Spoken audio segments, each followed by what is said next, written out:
This is James Lupton for Round 8 Boxing. Delighted to join with Aqib Fiaz. Aqib, how are you, mate? Good, thank you, mate. Just had a public workout, a little shakeout, bit of pads with Nigel and Jamie, and yeah, good turnout as well here today. Yeah, excited for Saturday night. I have to say, Nigel come out and he got the biggest cheer of the night so far. I bet he's going to brag about that all night in the gym. I mean, to be fair, they call them breadcrumbs, don't they? And I mean, as you can see, there's a large female population in the crowd today, so it was expected. It is what it is when Nigel's around, isn't it? Talk to you about, obviously, back out again Saturday night. Are you pleased to get over the last hurdle, the controversy that surrounded the Kane Baker fight, leaving that behind you and moving on now? Yeah, of course. You know, like it was a nightmare when it was going on, but to be honest, glad now it's in my rear view and I can focus obviously on Saturday night. You know, I've got a serious fight in front of me, so I'm concentrating on that and hopefully a big performance to announce myself back in the scene. Yeah. Does it tell a lot about your resilience to bounce back from the, I'd say, controversy, from all, you know, accusations, etc., for you to still come back, your head held high, back onto the limelight again on a big platform, big stage with a lot of your gym mates as well? Yeah, the thing is, you know, me and my team knew the truth really, so it was just like sort of, it was a waiting game, and I always knew I'd be back. And yeah, the resilience, you know, might as well be my middle name. I've been through so much in my life, especially over the last couple of years, and one thing I've never done and never will do is quit. So I'm back and I'm ready to prove some people wrong, and I've got you know, a little chip on my shoulder, you know, to show everyone what I'm really about and hopefully make some noise this year. Yeah. You mentioned there was the resilience. You say, you know, you don't quit. Talk about your mentality and mindset. What is that makes you, or separates you from the rest? I've got a hard life, mate. Like I said, you know, the sort of controversy and stuff like that, you know, it was nothing to me. You know, I've been through much worse. You know, I lost my mum. You know, people die, and things. Life's like that, isn't it? Life's like boxing. It knocks you down sometimes, but it's not about like the cringy stuff like Rocky would say. You know, it's not about how hard you hit. It's about how hard you can get hit and keep moving forward. And that's what life's about, I think, and that's what boxing's about, and that's in my character, and that's in my nature. And here I am, you know, ready to make some noise this year. Yeah. How much of a big help were the boys in the gym? It's a family environment, it's always laughs and jokes, and how much was that help for you? Our gym, like you see, look, we've got 4 fighters on the card today. Jack's top of the bill. We've got Connor making his debut, Alfie in his second fight, and we're just obviously buzzing, and we're all training together, and then everyone's pushing each other.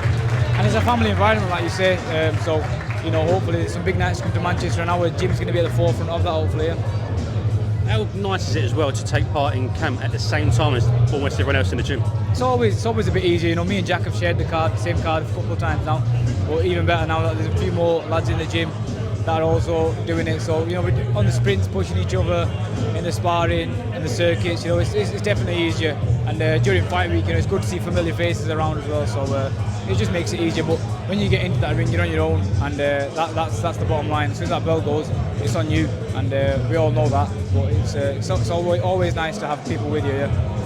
We've got a couple of debutants coming up as well in your gym. We've got Connor Tudsbury on this card. We've got Pat Brown in a few weeks' time as well.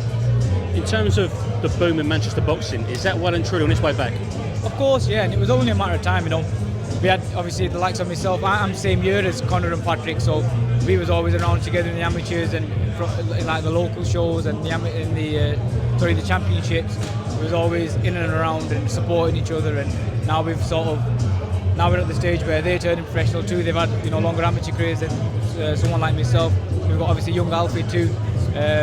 It's just good, you know. It was always a matter of time, but the Manchester heydays will be back, and you know, we're going to be at the front of that hopefully. Yeah.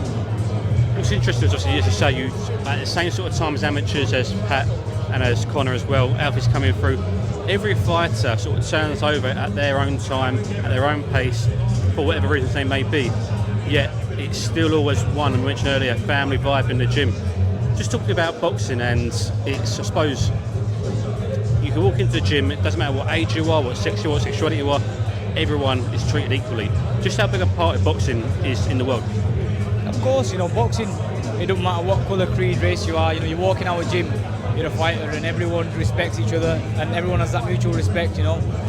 And obviously, them two are bigger than me, so you know, there's a lot of respect there going from my side. But no, definitely, you know, our gym's one of the best places in the world. On more than one occasion, I've, you know, been in positions in life where I didn't really want to do anything, and if I had to go to a normal job, I don't think I'd be able to go. I wouldn't be able to get up in the morning. But with that gym, you know, every day getting up, going there, it's so much easier and it's so much better. And alhamdulillah for it, you know, these are some of the best people I've ever met, and they're not just friends in boxing, they're friends for life. You mentioned obviously a big night Saturday night, tough test ahead of you. For you, in terms of not motivation, but obviously getting up for a fight, going into the zone, that tunnel vision. What is your process?